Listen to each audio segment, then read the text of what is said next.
Hey YouTube, this is my 2001 Yamaha WR426. It's just a quick video showing what I've done to it and how I've gotten it road legal. So I guess we'll start at the back. These are just Bridgestone trail wings. It had some Maxxis ITs on it when I bought it, but those were garbage for the road, so I switched it to this. Also, check out the other side. It has a Renthal chain and sprocket kit. This was added to get rid of the stuff that came with it when I bought it. It must have been original. It was really beat up. I swapped it primarily to use in the dirt. I only have one set of rims right now, so I'm running it with that gearing. It's pretty short for the road. This thing only maxes out at about 60, 65 on the streets, so I'm gonna have to change that out. I haven't decided if I was gonna supermoto it or not. If I am, then we'll get some warp 9s or something and swap out the sprockets.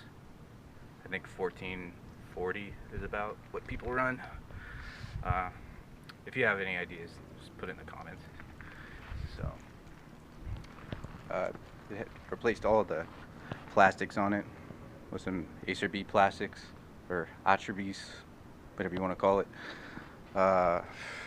So, it had old beat up plastics on it, put some factory effects on it, because it had some old seat graphics on it. Kept the seat cover just because it looks nice, works good. Didn't want to replace it. Still kind of goes with the stock looking theme of the bike. For the lighting, I guess I'll move to that. Put some Tusk. I got the Tusk lighting kit, and I opted to get the D-Flex turn signals, or bash guards with the turn signals integrated. So there's this on and off switch right there. Also came with a mirror. You just wire it together. Instructions are pretty simple. So there's left. You can see a left turn signal going. It's kind of hard to see in the sun. And there's the other one. So same thing on the other side. I can bore you with it. This bike is kick only, so it did not have a battery. So I had to add a battery. It's down in here in the air box. Put some new grips on it. That's the decompression. I was going to try to get rid of it with a hot cam kit, but it starts pretty easily once you get the hang of it, and once you get your jetting good. It does have a Sigma jetting kit. You know, once again, you can't really see it. I do think it's jetted a little bit rich, because I could start it without the choke. Once I get it started, I pop the choke on just to keep it started, to get it warmed up. And there's the Tusk fuel cap, just to get rid of the one that came with its stock. Get rid of that tube, kind of add some bling to it. It has this, I'm not quite sure what company this is, RTT, but it's their triple clamp. It came with the bike when I bought it. Looks legit, looks real high quality. Not sure about the brand, never heard of it. It's kind of my first dirt bike, so. There's the Trailtech Vapor. Works really nice. If you're gonna change your dirt bike to road legal, I highly recommend it. Decent price, it has everything you could ever want. You can also add turn signal indicators and all that kind of stuff to it later if you feel like it. This headlight is another Attribes, I guess. Headlight, it's road legal, DOT approved. It's got high and low beams on it. I wired it to the Tusk switch right here. It's pretty dim, so I just kind of keep it on high beam the whole time just so people can see me. It does not blind people. On a low beam, you can barely even tell it's on.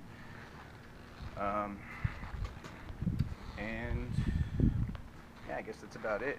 I mean, it's got pro tapers on it. Not sure what bend they are. I guess it would say it inside here, but I haven't really looked. Works good for what it is. And Yeah, it had RG3 suspension.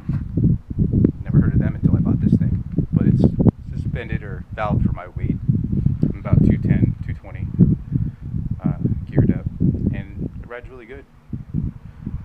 So, to get it road legal, basically you just search for South Dakota title or how to make any road or dirt bike road legal on YouTube, and basically what you do is send in your paperwork to South Dakota and they'll give you plates, and then at some point you should be able to transfer those plates over to whatever state you live in. I'm in California, so we'll see how that goes. I might just end up keeping the South Dakota plates, but yeah, I mean it's really awesome way to get around. I love riding this thing.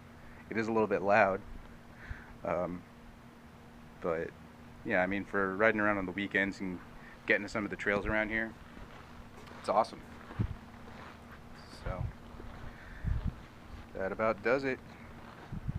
One thing I do need to do though, I should point this out, leaks a little bit. I know I gotta change the I gotta do something with the jetting. Also, it's dripping a little bit of oil, so that has to do with some previous owner who destroyed the threads while changing the oil. So I'm gonna have to time cert that next time I do my oil change. It doesn't drip a whole lot.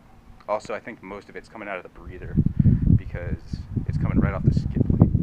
I think I overfilled it with oil.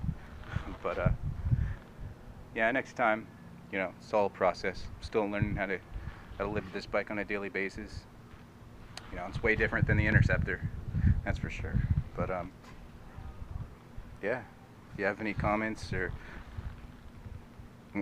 want to leave me any suggestions on what to do next, as far as like maybe supermoto or anything like that, then leave me a comment. Thanks for looking.